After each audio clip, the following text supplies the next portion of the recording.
Bonjour à toutes, bonjour à tous et bienvenue dans ce nouvel épisode de l'Iceberg. Mon invité d'aujourd'hui s'appelle Arthur Rollin, dirige une société qui s'appelle Casavo, spécialiste de l'immobilier. Il gère des équipes, des outils, de la data, mais surtout, il prend des décisions à fort impact humain. Ce qui m'intéresse aujourd'hui, ce n'est pas forcément son titre de directeur général France, mais c'est plutôt ce qu'il voit quand personne ne regarde. Bonjour Arthur. Salut Naïm. Comment vas-tu ? Écoute, ça va, merci beaucoup. Bon, tu te sens à l'aise ici dans le... Confort, j'aime, joli studio. C'est marrant merci parce de me que... recevoir. De rien, écoute, c'est un plaisir. Merci à toi d'être présent. C'est très drôle parce que je me suis dit, tiens, on est vraiment aux couleurs de Casavo. Pour ceux qui ne savent pas forcément, Casavo, le logo est orange. Et donc là, on a un peu le studio customisé. Donc tu te sens comme à la maison là. Je pensais que tu l'avais fait exprès. Non, malheureusement, non. Bon, en tout cas, bienvenue. Alors, avant de s'intéresser à ton parcours, à l'immobilier et à évidemment Casavo, je me posais un peu une question existentielle. Comment on devient directeur général d'une société ? Bon, alors, tu peux être demain directeur général de ta propre société, ça peut aller très rapidement.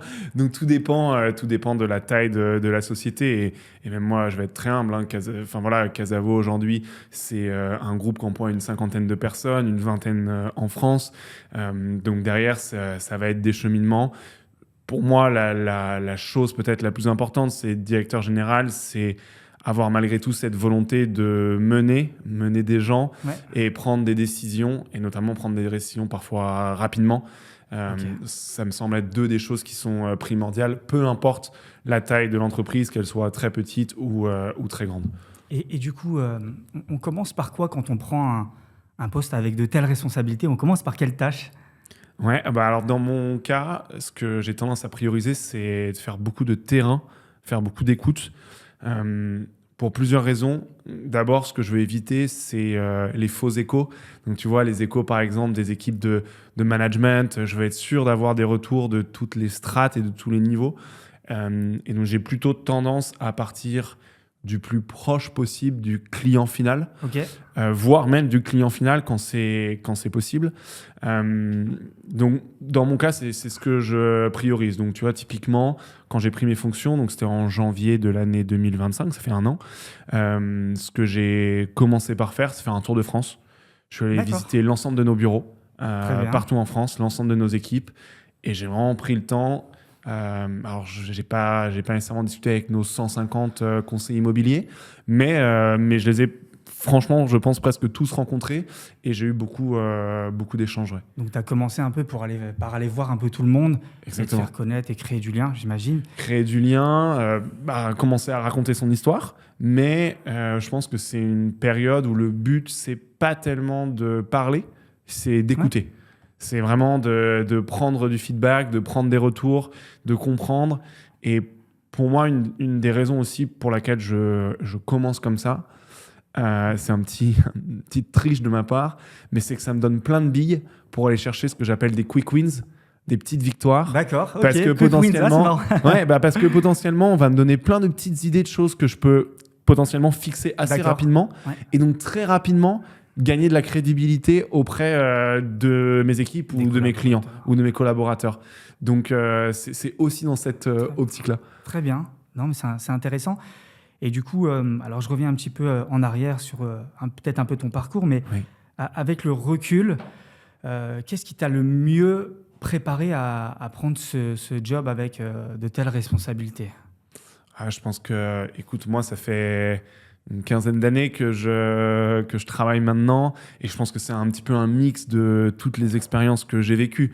Donc, et je pense que pour chaque poste de directeur général, de façon globale, la réalité est peut-être un petit peu différente. Moi, c'est à la fois mes études et notamment mon début de parcours en conseil qui me donne un certain cadre, une certaine structure, notamment dans la résolution de problèmes. Ensuite, j'ai vécu des périodes d'hyper-croissance. Je suis passé quelques années chez Uber notamment. Donc typiquement, quand je démarre chez Casavo, on me dit, bon, écoute, faut que tu remettes la boîte côté France en mode croissance. C'est des choses que j'ai déjà vues. Et puis, plus récemment, j'ai fait de l'immobilier. Je suis passé par Mastéos, j'ai fait l'immobilier en perso également.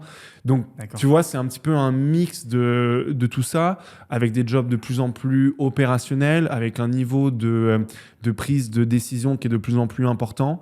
Puis avant, tu te dis, en fait, c'est juste un job en réalité. Hein. Pas Je trop suis juste prêt stressant? pour le next step. C'est pas trop stressant?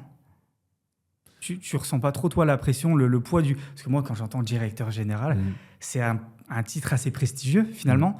Toi, tu le vis comment au quotidien? C'est pas trop... T'as pas trop de pression? Tu gères bien tout ça? Ouais, moi je te dirais, c'est marrant, mais j'ai l'impression que au final, à la fin de la journée, on a tous un boss. Notre boss, c'est peut-être un investisseur, notre C'est boss, vrai. c'est peut-être un directeur général, c'est peut-être un manager, mais on a tous un boss. Moi, j'ai un boss qui est en Italie, on en reviendra à la boîte télé italienne. Ouais. Et donc, finalement, il y a quand même toujours une notion de j'ai une équipe et j'ai une posture à avoir par rapport à une équipe. Et j'ai quelqu'un à qui je dois rendre des comptes. Je pense que, ouais. hormis d'être 100% indépendant, freelance, voilà, on a tous quelqu'un à un moment à qui on doit rendre des Toujours. comptes.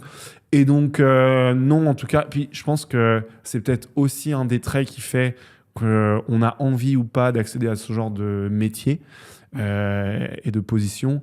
C'est que personnellement, j'ai pas une grande sensibilité à la pression. J'ai pas tendance à D'accord. ressentir beaucoup la Ok. pression. J'avance, j'ai plutôt tendance à faire fi de ça et d'être assez concentré et focus sur mes objectifs. Sur les Quoi. objectifs. Ouais. C'est quoi? C'est ta personnalité qui t'amène à être comme ça? Ouais, je pense que c'est Force tranquille? C'est ça, je pense que c'est deux choses. Un, c'est ma personnalité qui fait que, déjà, je suis tellement tout le temps occupé que j'ai même pas vraiment le temps de me poser la question de est-ce que j'ai la pression ou pas.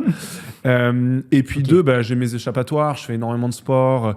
Et donc, ça va peut-être être ça, tu vois, le moment où je sens que, là, je bloque un peu dans mes réflexions. C'est plus comme ça que je le ressens. Moins vraiment une pression que je vivrais mal de l'intérieur.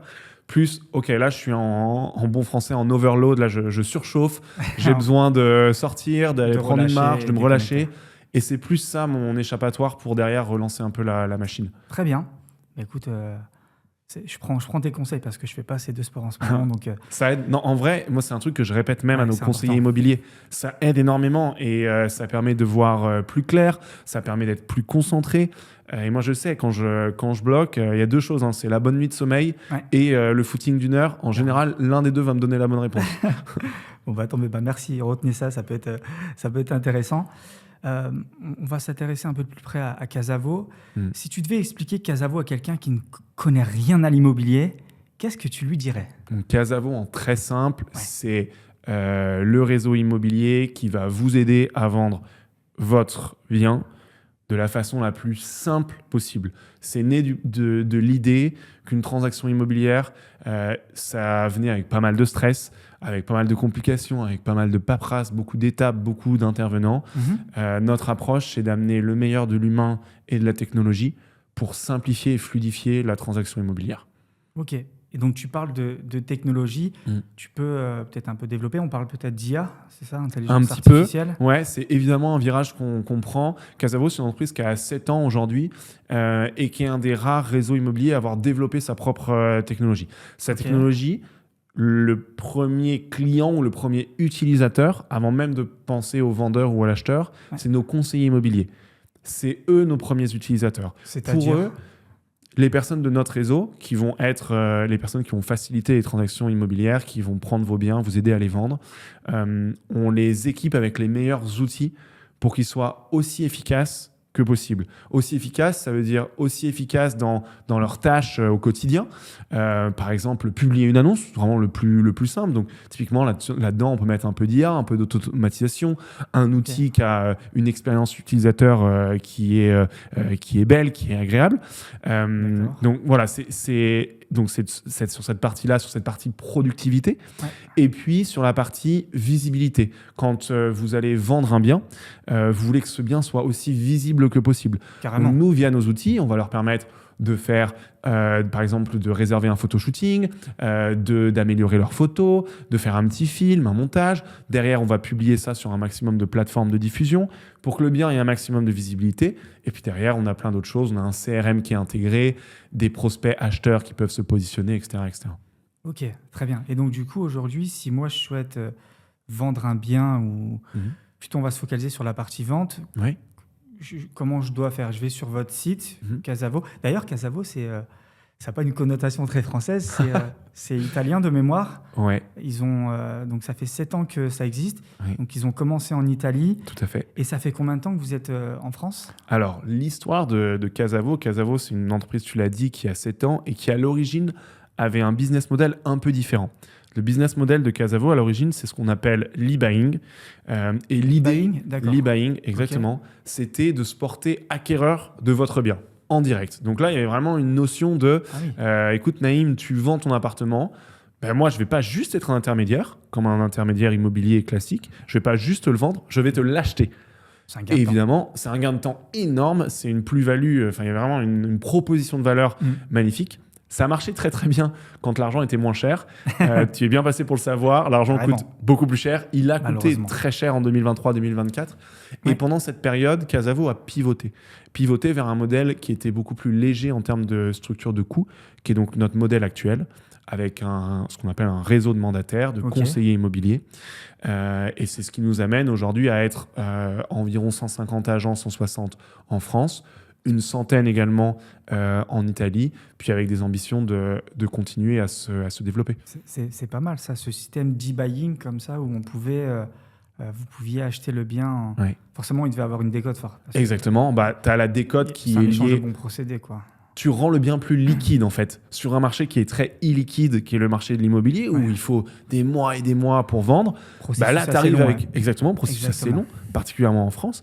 Là, tu arrives avec une proposition qui est incroyable. Il dit j'achète ton bien et potentiellement demain. Alors, demain, tu n'as pas ton argent, il y a un petit process, mais demain, Oui. tu as une offre signée et Mhm. tu peux toi-même te positionner, par exemple, sur ton prochain projet. Ok. Et, Aujourd'hui, c'est quelque chose qu'on retravaille et qu'on aimerait ressortir dans la prochaine année. donc ça reste quand même à l'ordre du jour pour un futur Je pense que assez proche. et c'est les ça deux aspects qui sont très importants dans l'ADN de Casavo, c'est la partie technologie, qui est aussi liée à la période pendant laquelle l'entreprise est née. 2018, c'est la période PropTech. Donc, on a un gros angle tech. Et l'autre angle, c'est celui-ci, c'est cette idée de on veut rendre la transaction immobilière plus fluide, plus simple. Et donc, ce qu'on aimerait, à terme, on le refait déjà en Italie. Donc, moi, parmi mes objectifs, c'est de le ramener en France également. Mais de ramener cette notion de peut-être d'une vente garantie, par exemple, ou de e-buying. Un prix plancher, c'est ça Un que prix tu veux plan. dire? Oui, Ah. ou par exemple, je te dis, écoute, Naïm, tu as un appartement, tu me dis que tu veux le vendre 400 000. Écoute, je vais essayer de le vendre 400 000, mais tu sais quoi, même, je m'engage à te l'acheter 360 000 s'il n'est pas vendu au bout de 4 mois. Ah, d'accord. Ok. Ça C'est pourrait être une notion Ça, de c'est vraiment vente garantie. intéressant. Donc, toi, tu peux Ok. viser le meilleur prix de sortie possible, Oui, tenter le coup. tenter le coup. Ouais. Et nous, on dit, écoute, si tu me dis que tu as des obligations, derrière, tu veux déménager ou quoi aux caisses, on va t'assurer un prix de vente dans tous les cas. Ok. Et je reviens un peu sur l'intelligence artificielle, parce que c'est très à la mode. Tu parlais tout à l'heure de PropTech. Donc pour ceux qui ne savent pas forcément, PropTech, c'est des sociétés dans le domaine de l'immobilier qui utilisent énormément de technologie. Oui. C'est pour ça l'acronyme PropTech. Property Technology. Exactement, tout à fait. Bel accent. Ah ouais. Je peux peut-être rivaliser avec toi, mais bon, peu importe.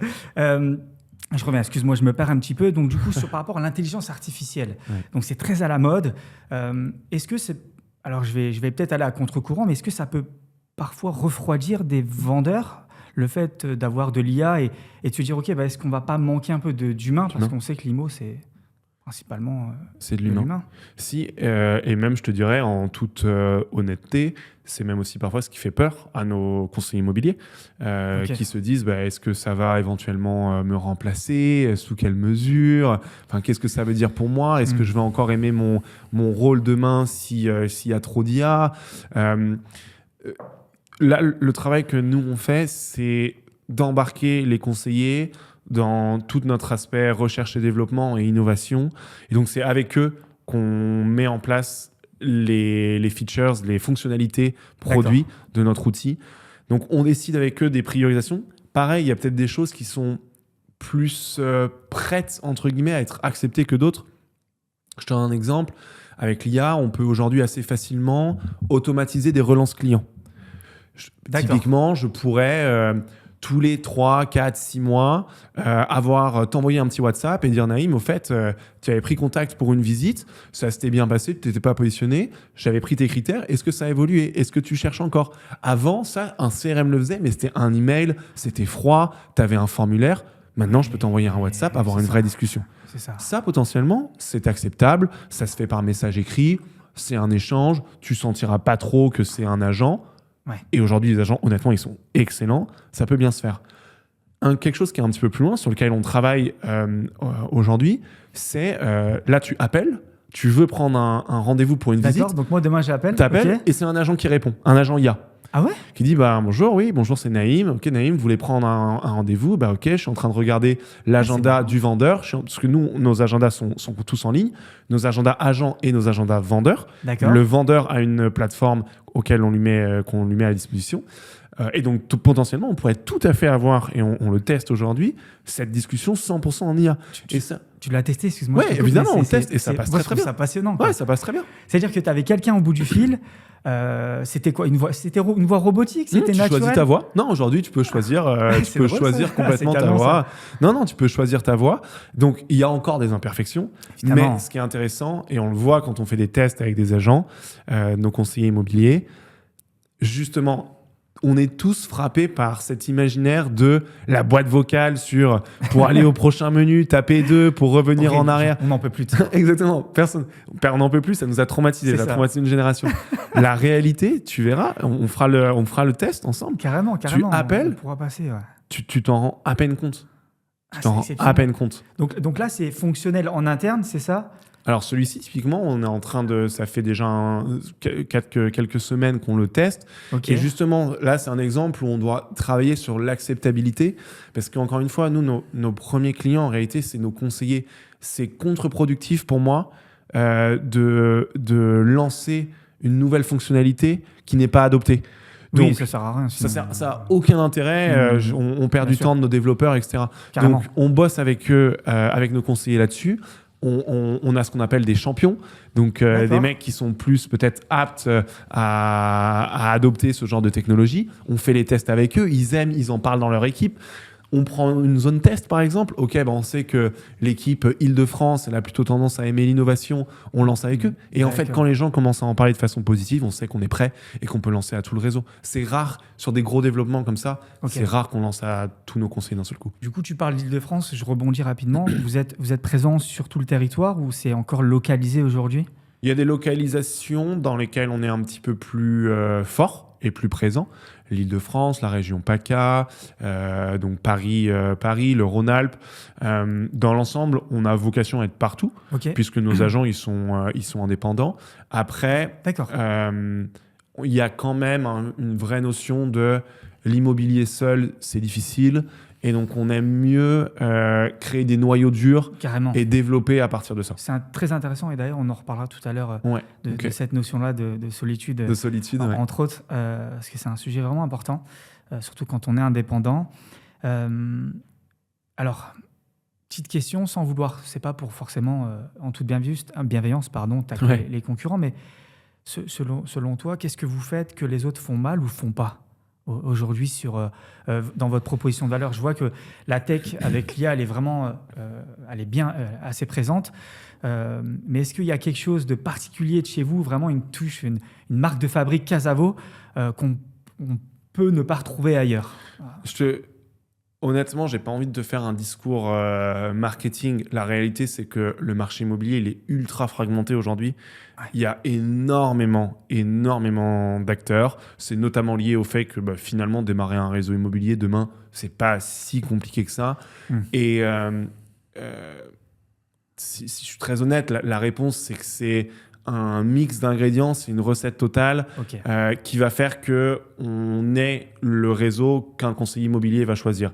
Et pour nous, ça se résume en 3 axes. On veut être le réseau où les conseillers immobiliers gagnent le mieux leur vie, parce qu'à la fin de la journée, c'est ce qui importe, c'est à quel point la personne va pouvoir bien gagner sa vie. Exactement. Et bien gagner sa vie, c'est évidemment les commissions, mais c'est aussi ce qu'on met en œuvre pour qu'ils aillent chercher ces commissions, pour que ce soit simple d'aller gagner un mandat, pour que ce soit simple de le vendre. Je peux t'offrir 100% sur toutes tes commissions, mais si je te donne aucun outil, si tu n'es pas capable d'aller Ouais. chercher des mandats, tu n'en feras rien. 100% de zéro. Donc, on travaille là-dessus. La seconde chose, c'est la productivité, et donc c'est l'outil. Aujourd'hui, on a 92% de nos conseillers qui considèrent que l'outil qu'on leur offre est meilleur que l'outil qu'ils avaient dans leur précédent réseau. C'est bien. Exactement. C'est pas mal ça. Et la troisième chose sur laquelle on accélère également, c'est sur notre centre de formation et D'accord. l'accompagnement qu'on va Ok. apporter. Notamment parce que parmi nos agents, on a des personnes qui Ok. sont nouvelles en immobilier Ok. et qu'on doit accompagner sur leur cheminement. Ça marche très bien. Bon, on reparlera un peu tout à l'heure des agents Casavo.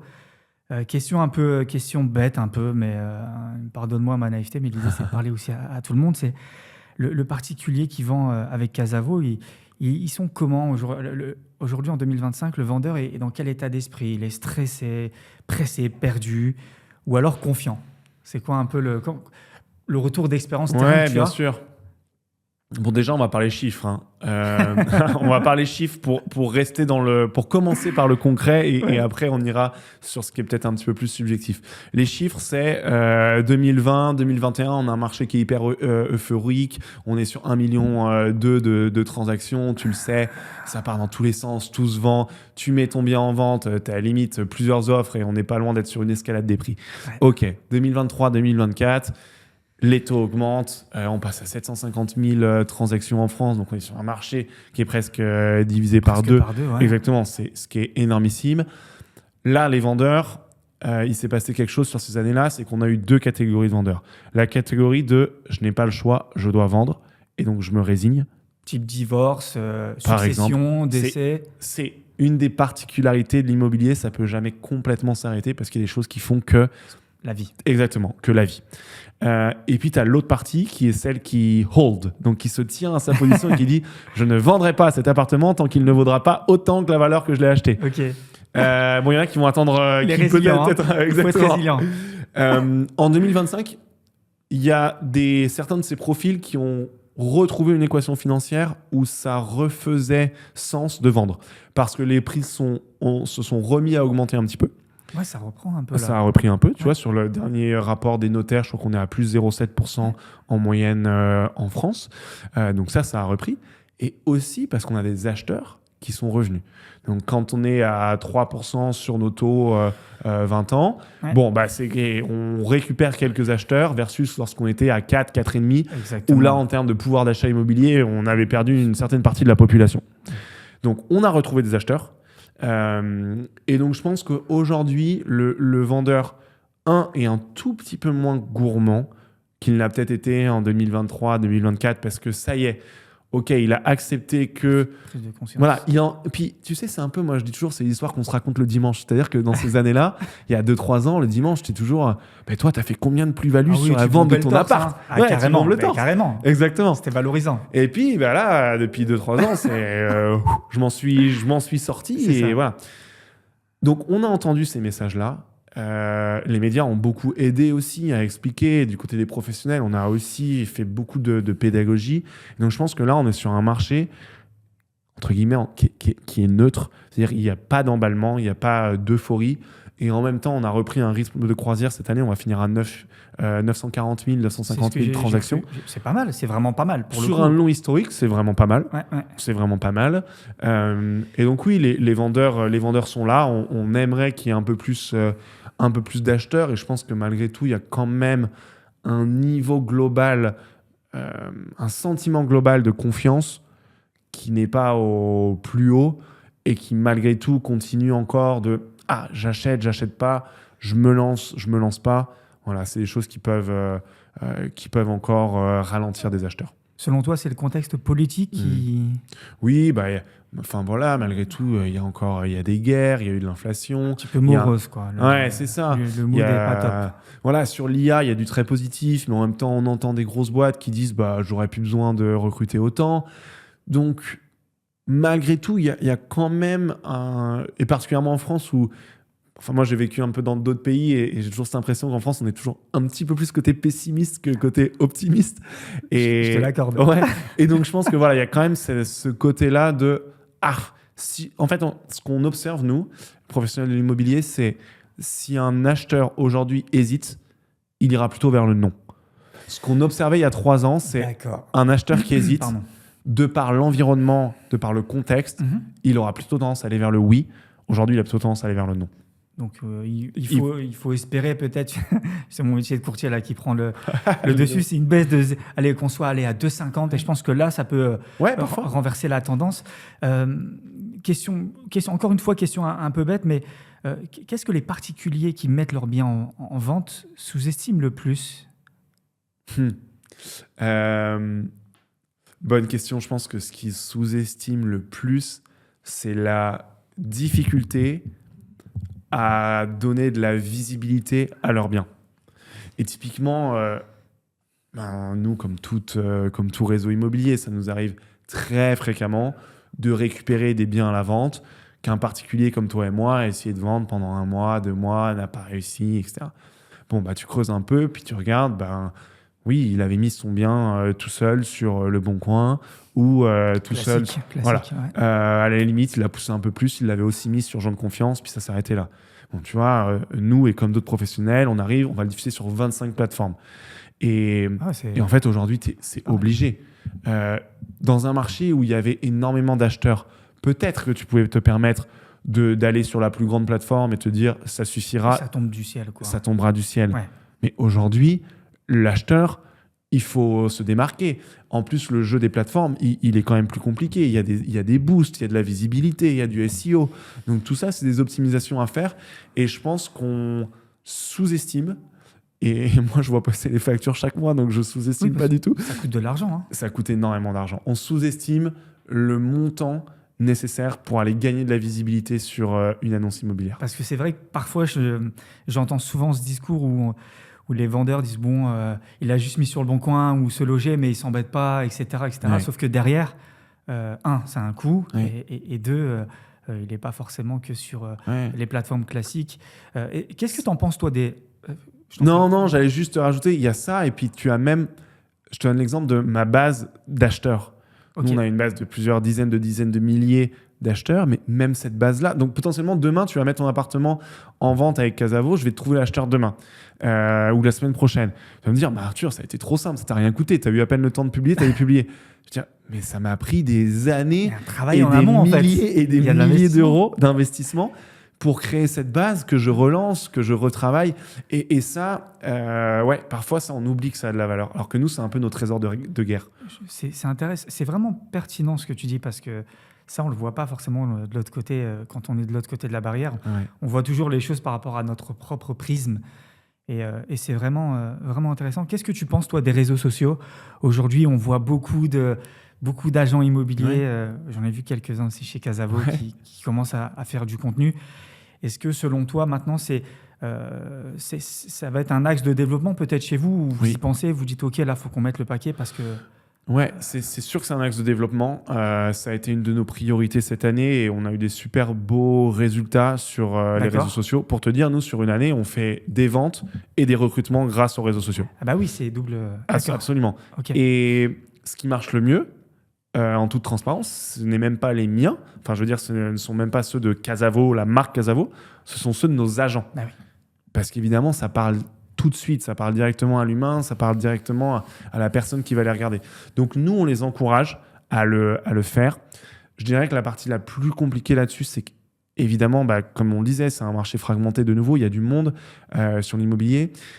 C'est que chacun réussisse à trouver sa patte, sa touche personnelle pour trouver son audience. Et c'est ça, un petit peu la difficulté, sachant qu'il y a beaucoup de monde. Et à chaque fois, nous, ce qu'on leur dit, c'est soyez naturel, prenez du plaisir à le faire. C'est important, ça. C'est important. Et puis, concentrez-vous sur votre zone d'expertise. Essayez pas de me parler, je dis n'importe quoi, de l'ensemble de la ville de Lyon. Parlez-moi de l'arrondissement où vous connaissez la boulangère, vous connaissez le charcutier, vous faites le marché tous les vendredis matins. Et là, ça va résonner parce que là, il y a des personnes qui vont se dire « Ok, quand je parle à Arthur, il connaît parfaitement Lyon 8e, c'est la référence. » Tu vois, c'est là où ça va parler. C'est vrai, parce que le métier d'agent immo, c'est un métier de proximité. Et ça, il ne faut pas l'oublier. Rétrospective un peu sur cette... Donc, c'est ta première année aujourd'hui, donc c'est chez Casavo. Ça a été une année comment ? Comment ça s'est passé pour toi ? Est-ce que tu es satisfait ? Ouais, je te dirais que moi, la mission qu'on m'a donnée quand on m'a recruté, c'était écoute, Arthur, il faut remettre Casavo sur la lancée de la croissance 2023-2024 pour la plupart des réseaux. Il y a eu des exceptions et félicitations à eux, mais dans l'ensemble, le marché immobilier, ça a été très, très difficile sur ces 2 années-là. Carrément. Moi, je ne l'ai pas mentionné encore, mais en fait, en France, Casavo France, c'est le résultat d'une acquisition. Un groupe qui s'appelait Proprio, une super belle entreprise néo-agence qui a été rachetée par Casavo, donc il est aujourd'hui Casavo France, début 2023. Donc si tu veux, l'équipe Casavo en France, 2023-2024, c'est à la fois s'intégrer à un nouveau groupe, on sait que c'est jamais facile, Ouais. tout ça dans le contexte d'une crise immobilière. Donc autant te dire qu'ils avaient mangé, ils en avaient mangé gros pendant 2 ans. La première chose qu'on m'a dit, c'est déjà change cette tendance et remets-nous sur les bons rails. Donc aujourd'hui, nous, on finit l'année avec tous les indicateurs au vert, D'accord. ce qui est positif. Après, pour moi, c'était une année de lancement. Tu vois, c'était de dire, OK, ça y est, on re-regarde vers le haut. Ok. C'est très bien. On redirige tous nos indicateurs vers le vert. Et 2026, l'objectif, ça va être de réaccélérer de nouveau. Ok. C'était d'ailleurs ma question suivante, la priorité sur l'année 2026. Mais je reviens un peu sur cette année, du coup. C'est quoi un peu... Est-ce que tu as quelle est ta plus belle réussite? Est-ce que tu as un événement spécifique qui t'a marqué? Est-ce que tu as eu des mauvaises surprises aussi en arrivant en disant... parce que parfois, on signe, voilà, tu prends le job, la position, et derrière, tu dis « Ah, merde, j'avais pas anticipé ça, j'avais pas imaginé ça. » Comment ça a été de ton prisme à toi, Arthur? Finesse. Mais du coup, je pense qu'à ça. Donc, je me disais, cette réponse n'est peut-être pas politiquement correcte. Et tant pis, je vais te la donner. Comme ça, ce sera en pleine honnêteté. Et puis, ça reflète aussi ma réalité. Moi, quand je suis arrivé, on me dit, écoute, Arthur, tu as 150 agents. L'objectif, c'est que tu en aies 200 à la fin de l'année. Bon, je me dis, OK, faisable. Je vois un petit peu comment fonctionnent les équipes recrutement. Puis, passe le premier mois. Puis, je me dis, on ne produit pas beaucoup pour une équipe de 150 agents, je comprends pas trop. Puis je commence à passer à travers les listes, les trucs. Puis en fait, à force de creuser, je me suis rendu compte qu'en réalité, on n'avait pas 150 agents parce qu'on en avait 30, 40 qui faisaient plus rien depuis des mois et des mois. Qui étaient juste dans les stats. Qui étaient juste dans les stats. Ouais. Et en fait, moi, mon deuxième mois, j'ai sorti 40 agents. 40 contrats. Ah ouais, tu as fait un coup de nettoyage. Exactement. Je dis en fait... Alors, il faut savoir que Casavo, on a une particularité par rapport à peu près tous les autres réseaux, pas tous, mais une grande majorité. Nos conseillers immobiliers ne payent rien chaque mois. C'est gratuit pour eux de venir travailler chez nous. Pas de redevance, alors, c'est ça? Alors, oui, exactement. Il n'y a pas de redevance mensuelle. Pas d'abonnement. Il n'y a pas d'abonnement. Exactement. Notre c'est philosophie, c'est vous venez chez nous, vous n'allez pas venir payer pour travailler. En revanche, il faut qu'on fasse un peu attention à, évidemment, un agent chez nous qui ne fait rien, ça nous coûte de l'argent. Il y a plein de logiciels, il y a plein d'outils qu'on va donner. Et donc ça coûte de l'argent. Donc ça a été la mauvaise surprise. C'est que j'ai dû faire tout un travail de recréer des processus pour être sûr que notre ADN, c'est pas tellement aujourd'hui de viser un nombre d'agents. Franchement, je tire pas de fierté à dire j'ai 150, 1000 ou 5000. Oui. Évidemment, l'objectif c'est qu'on soit plus gros, mais c'est pas ça déjà qui fera vivre le groupe et c'est pas de ça dont on sera fier. Donc ce qu'on veut, c'est d'avoir des agents qui se sentent bien et qui bossent en fait, qui peuvent gagner leur vie grâce à l'immobilier. Donc ça a été la mauvaise surprise. Ça a été la mauvaise surprise. Bon, merci de ta franchise, en tout cas, on apprécie. Donc oui, l'idée c'est d'avoir quelque chose plutôt de qualitatif. On n'est pas là pour avoir des chiffres dans un tableau Excel. Finalement, ça change rien, puis ça sert à rien.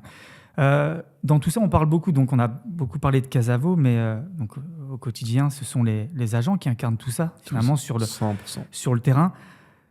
Elle est comment la relation que tu entretiens avec les agents Moi, personnellement. Ouais. Comment ça se passe au quotidien? Ouais, alors, c'est... Est-ce que t'es cool? Alors... Je pense que je vais pas être cool. C'est pas mon rôle d'être cool. Il faut savoir que nos agents, ils sont indépendants. Déjà. Okay. Moi, je suis, pour être honnête, au service des agents. C'est mes premiers clients, les agents immobiliers, les conseillers immobiliers. Okay. Les premiers clients, dans ma tête et dans la tête de mes équipes, c'est nos conseillers. Notre objectif, c'est leur satisfaction et c'est le revenu qu'ils vont être capables de générer. S'ils sont heureux et s'ils font assez d'argent avec l'immobilier, ils vont rester. Donc, c'est ça, moi, mon objectif. Donc, avant même de les voir comme des collaborateurs, des amis, je les vois comme des clients. Et donc, ces personnes-là, il faut, et ça me fait plaisir, c'est ce que j'aime faire, il faut que je les écoute. Et ensuite, moi, la façon dont je vois mon rôle, c'est que je me dis, j'ai 150 entrepreneurs dans mon réseau. J'ai 150 personnes indépendantes qui sont en train de gérer leur barque, gérer leur propre entreprise. Moi-même, je suis en train de gérer une entreprise. Le parallèle que je fais, c'est que je me dis, j'essaie de prendre une posture et de faire des actions qui vont les inspirer, parce que ce que j'espère, c'est que derrière, ils répliquent le même genre d'action et le même genre d'attitude. C'est tout bête, mais en fait, quand je viens sur ton podcast, ce que j'essaie de faire, c'est de montrer que, en étant proactif, en travaillant son réseau, en étant vocal, on est capable d'aller chercher une forme de visibilité. Et eux, c'est ce dont ils ont le plus besoin, de la visibilité. Donc ça, je le fais pour eux, parce qu'on va parler de Casavo, du monde de l'immobilier, etc. Mais je le fais aussi pour leur dire, en fait, vous pouvez le faire, vous aussi.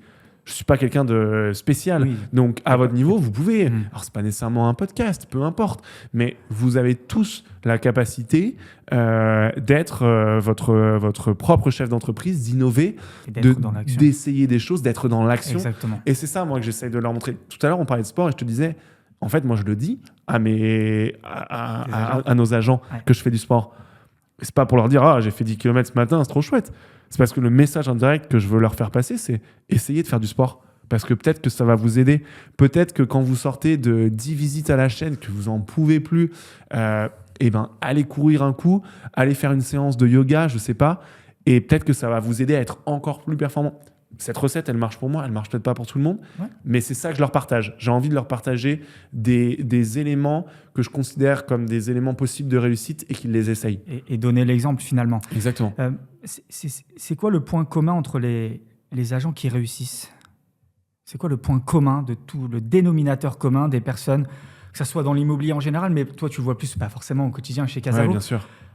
Des personnes qui performent. Ouais. J'en vois 3. Il y en a peut-être un qui est plus axé immobilier et encore. Et ça fait des années que je me le dis, même quand je bossais en conseil pour des petites, des grandes entreprises, tous les gens qui performent, tu verras jamais un mec qui performe qui n'est pas bosseur. C'est des gros bosseurs. Nos meilleurs agents, c'est des gros bosseurs.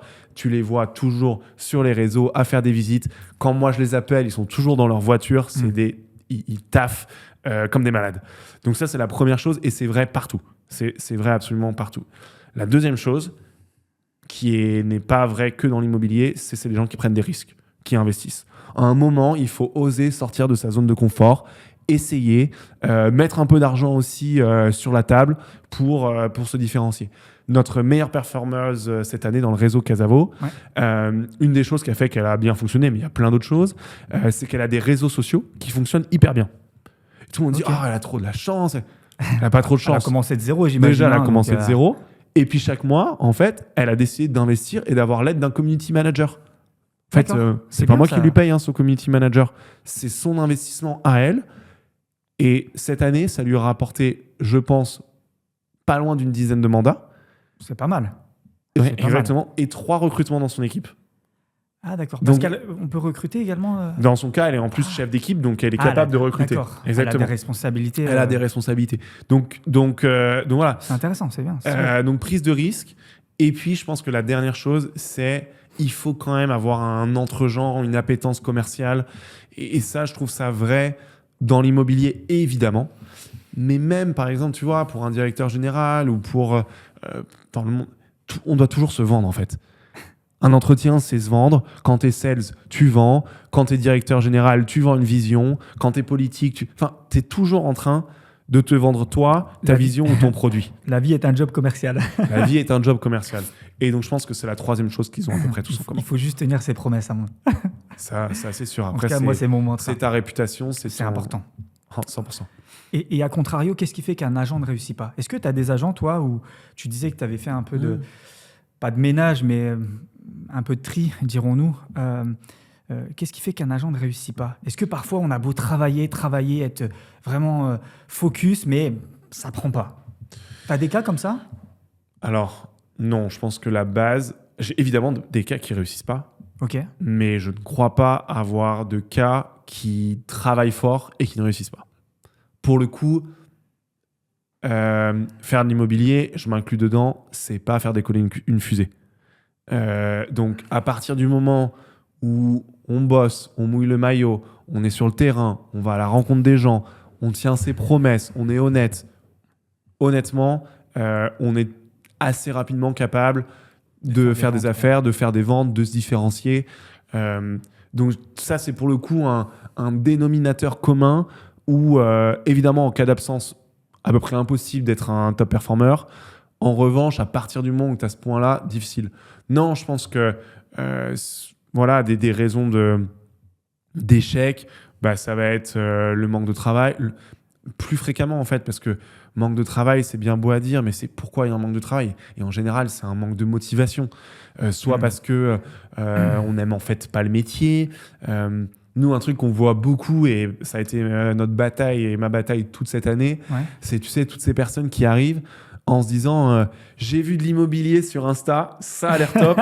Et en fait, je vais mettre 2-3 posts, je vais avoir des clients, et probablement qu'à la fin de l'année, je vais rouler en Mercedes. Tu vois ce que je veux dire ? C'est l'horreur. Et donc ça, on a dû se battre. On a dû se battre contre ces illusions-là. C'est le plus compliqué. Ok. C'est marrant parce que tout à l'heure, tu parlais d'indépendance. Quand on est indépendant, je le suis, donc on a cette sensation de liberté, mais indirectement, ça expose à une certaine pression. La première pression, c'est la pression financière, évidemment, parce que quand tu es indépendant, t'es pas comme un salarié où tu as le salaire qui tombe tous les mois. Donc ça, c'est plutôt pesant, je pense, par moment. Comment vous gérez un peu, j'emploie un terme, un peu la santé mentale au sein de Casavo, mais je pense que c'est important d'en parler parce que j'entends pas souvent de personnes en parler sur les réseaux, etc. Et moi, je suis indépendant et il y a des moments où moi-même, directement, j'ai des coups de mou, je me dis, purée, j'ai des dossiers, ceci, cela. Comment vous gérez ça, vous, cette santé psychologique ? Tu vois, c'est marrant, ça fait partie des choses qu'on fait, entre guillemets, le plus, mais qu'on a le plus de mal à valoriser à l'externe. C'est-à-dire que pour nous, c'est clé. Et pour autant, tu vois, expliquer, par exemple, quand on essaye de faire du recrutement d'agents, qu'on met l'emphase sur ces points-là, c'est pas si facile. Donc, voici comment on travaille dessus.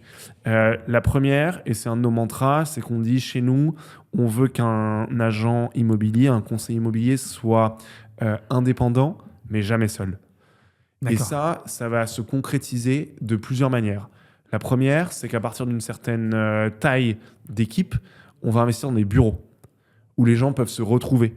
C'est tout bête, mais en fait, c'est beaucoup plus sympa dans un métier qui est solitaire de faire sa pige, son démarchage, son suivi de dossier avec d'autres agents.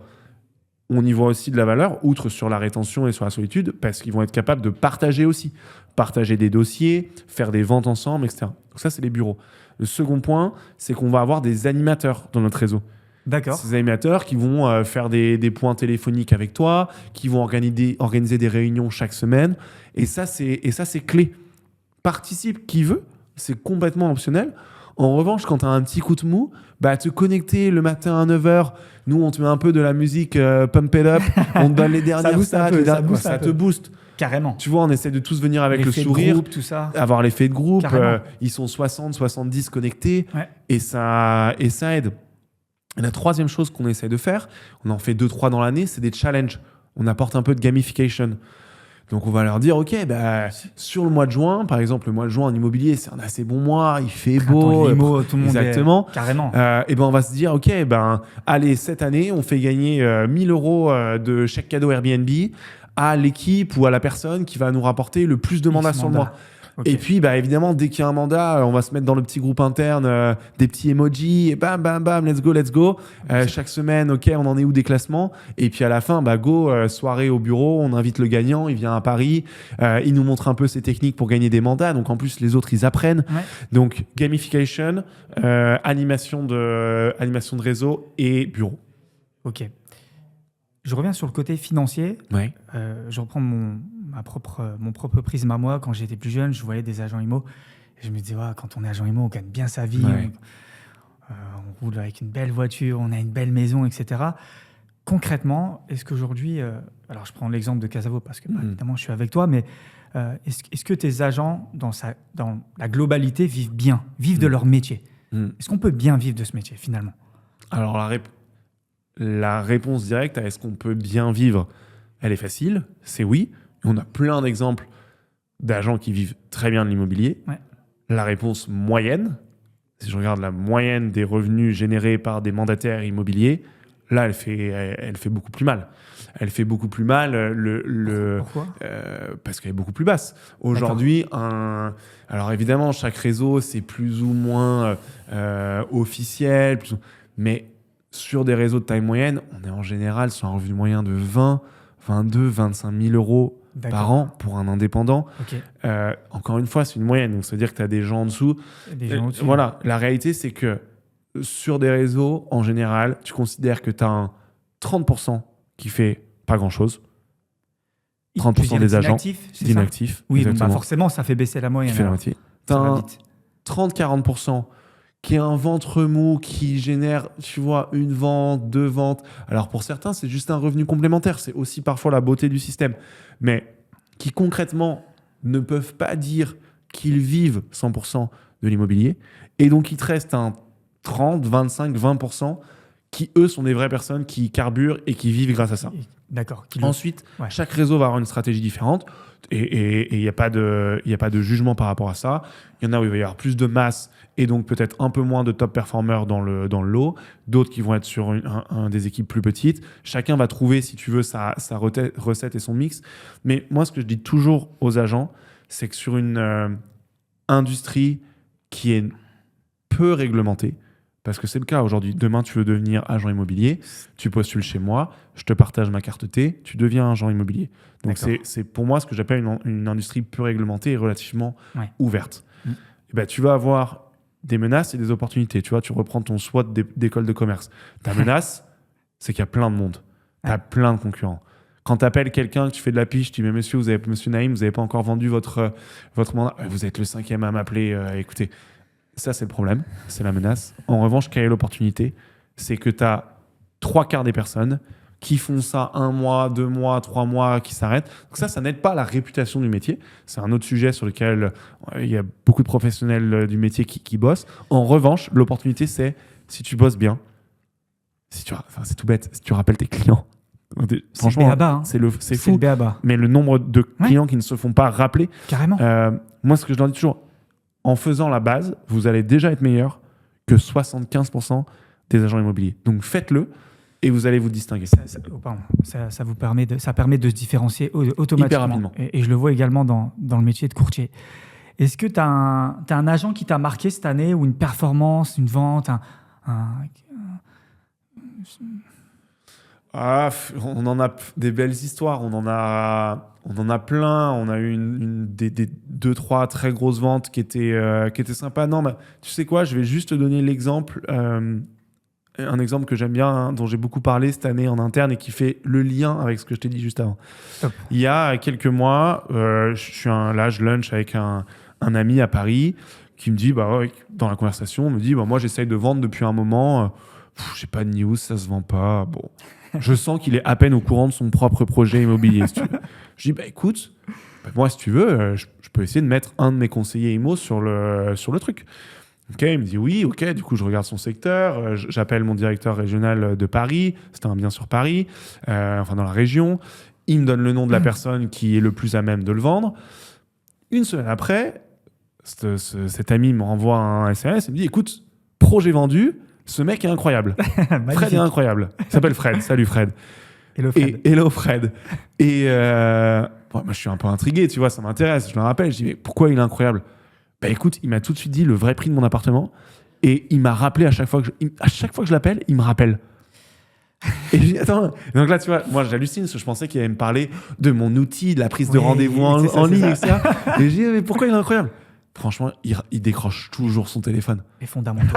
Et c'est incroyable. On en revient aux fondamentaux. Et donc, du coup, on raconte souvent cette histoire juste parce que ça rappelle la base. Il n'y a pas de hasard, en fait. Ouais, exact. Je suis totalement d'accord. Du coup, là, on a parlé un peu on a évoqué un peu la santé mentale, le fait que parfois, quand tu es indépendant, tu peux te sentir seul, les coups de blues, la partie financière et forcément le manque de visibilité parfois sur le financement, les revenus.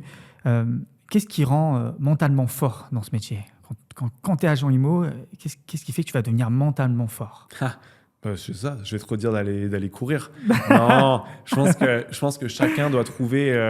Il y a plusieurs choses. Déjà, ce qu'on dit beaucoup en immobilier, c'est que c'est un métier qui marche par vague. Donc, il y a un moment où tu vas enchaîner des bonnes visites, des bonnes nouvelles, tu vas te sentir trop fort, tu vas avoir le bon mindset. La dopamine. Et tout va fonctionner. Et à l'inverse, tu fais 3-4 appels de suite, tu te prends des noms, tu as des portes qui claquent, et là, ça va pas. Nous, par exemple, un conseil qu'on leur donne tout le temps, c'est faites de la prospection si et seulement si vous êtes sur un high. Vous êtes à un moment où vous vous sentez imbattable. Et même moi, tu vois, j'ai des sales en interne, des recruteurs, et je leur dis, en fait, tu n'appelles pas le matin où tu t'es mal réveillé, où tu te sens faible. On les a tous, ces moments-là. Mais c'est pas les moments où tu dois passer les appels les plus importants de closing. T'as pas la vibes, en fait. Exactement. Ouais. En fait, quand tu veux closer, c'est convaincu, convaincant. Tu dois être imbattable. Tu dois aller c'est un ring en mode, je ne peux pas me faire battre. C'est sûr que je vais l'avoir. Et la posture, quand tu es sales, et donc quand tu es quand tu es conseiller immobilier, c'est ce qui va tout définir. Si tu es sûr de toi, et évidemment, sur une base, je ne parle pas là de fake it, c'est-à-dire on n'est pas sur du faire semblant. Non. Mais si tu es sur une posture où tu dégages exactement une énergie, l'énergie que tu transmets typiquement, du sourire, du peps, que tu connais la base de ton métier, tu vas y aller, tu vas closer en fait. C'est la loi de l'attraction, hein. Exactement. Le positif appelle... Le positif attire le positif, ouais. Exactement. Quand tu rencontres un futur potentiel agent IMO, est-ce qu'il y a un signal qui te fait te dire, ou un signe, une caractéristique qui te fait dire, OK, lui, je sais qu'il va fonctionner? Alors déjà, ceux qui viennent me parler, en général, c'est bon signe. C'est tout bête, mais tu vois, je dis n'importe quoi. Je vais visiter un bureau, tu vois, je vais à Lyon. Ils sont une quarantaine. En général, ceux qui viennent me parler, c'est ceux qui ont une forme de confiance, de niaque commerciale aussi. Proactivité, ouais. Exactement, de proactivité aussi, tout à fait. En général, c'est quelque chose qui marque. Et puis, c'est tout bête. Et ça, tu vois, même moi, depuis 15 ans, où je fais du recrutement, etc. Mais en fait, à quel point la personne a fait ses devoirs avant. C'est-à-dire que quand je vois un agent qui ne sait pas ce que c'est qu'un mandat de vente, qui n'a jamais entendu parler de la loi Allure, et je veux dire, aujourd'hui, se former en immobilier, alors il y a se former et se former, évidemment. Nous, on a 80 heures de formation, on a 8 modules, ça dure 5 mois. Donc ça, c'est une vraie formation. Mais je veux dire... C'est bien, hein. Oui. Mais ce que je veux dire, c'est arriver préparé à une conversation aujourd'hui, sur n'importe quel sujet, c'est pas difficile. Donc quand je vois quelqu'un qui est pas capable de me tenir une discussion sur le marché de l'IMO ou sur Casavo, ou je dis, déjà, cette personne-là, elle n'a pas les crocs, elle n'a pas faim. Peu de chances que ça fonctionne. Ouais, je suis d'accord. Et une personne qui a les crocs, ça se voit. C'est ça. Ça se voit dans les yeux, dans le regard. Tout à fait. Directement. Tout à fait. Ouais, c'est vrai, tu as raison. Ok, très bien. Le temps passe très très vite. Hein, tu as vu, on discute, mais les minutes passent. Peut-être un dernier point. Si tu devais parler directement aux agents de Casavo, là, qui, j'espère, nous suivent et nous écoutent, c'est quoi le message que tu souhaiterais passer? Je pense que le premier, c'est merci. Parce que les agents de Casavo nous font confiance s'ils sont dans notre réseau. Donc, déjà, c'est quelque chose d'ailleurs que je leur répète assez souvent, c'est merci pour votre confiance. Et ensuite, c'est oser. On va démarrer une nouvelle année. Sky is the limit. Moi, quelque chose que j'aime leur dire en début d'année, c'est fixez-vous des objectifs. En fait, si vous démarrez une année sans objectif, quelle est la fin? Est-ce que la fin sera belle? Est-ce qu'elle sera pas belle? Pourquoi on se bat? On n'en sait rien. Moi, mes équipes, cette semaine, je leur ai présenté les objectifs de 2026 et je vais vouloir qu'on se batte pour les atteindre. Tous nos conseillers qui sont indépendants doivent avoir leur objectif. Et moi, ce que j'adore, c'est quand un conseiller, tu vois, on fait une convention une fois par an, on remet des prix, trucs. Tu vois, tout à l'heure, tu m'as dit quel était le plus beau moment, je t'aurais répondu, c'était vraiment ça, un super moment. Ouais. Okay. La convention Casavo, une super journée. Et un de mes moments préférés, c'est un moment, j'ai Stéphanie de nos conseillers qui vient me voir, qui me dit, tu sais Arthur, l'année prochaine, c'est pour moi la première place. Je crois qu'elle a fini 3e cette année. Ok. Elle est là, elle me tape sur l'épaule. L'année prochaine, Bon, allez, on y croit, Stéphanie. c'est hein. pour moi. On y croit. Et en fait, c'est ça dont on a besoin. Il faut rêver, il faut se donner des objectifs pour y aller. Sinon, donc voilà, c'est oser, investissez en vous-même Mhm. et derrière, il n'y a pas de limite. Et puis, let's go. Hein. Il y a, pour le coup, une des beautés de ce métier, c'est qu'il n'y a aucune limite. Aucune Je limite. suis d'accord. Totalement. Et moi, j'adore. Pour ça, Ouais. quelqu'un qui vraiment a faim, veut se donner, no limits, vas-y. Là, il n'y a pas de limite de nombre de portes, de nombre de courriers, de nombre de relances que tu peux faire. Ta limite, c'est toi, quoi. Ta finalement. limite, c'est toi. Un grand merci, Arthur, pour cet échange. Transparent, sincère, intéressant. J'ai vraiment passé un agréable moment. J'espère que toi aussi. Ouais, tout Hein, à fait. On s'est Merci, Naïm, bien c'était top. éclaté. Ouais. Merci à vous, les amis, de nous suivre. Vous êtes de plus en plus présents à nous écouter, à nous regarder. Je reçois beaucoup de messages de bienveillance sur la réseau et ça fait énormément plaisir. Je voulais remercier tout particulièrement Kazet Production, présent depuis le début, pour faire émerger ce qui ne se voit pas toujours dans l'iceberg.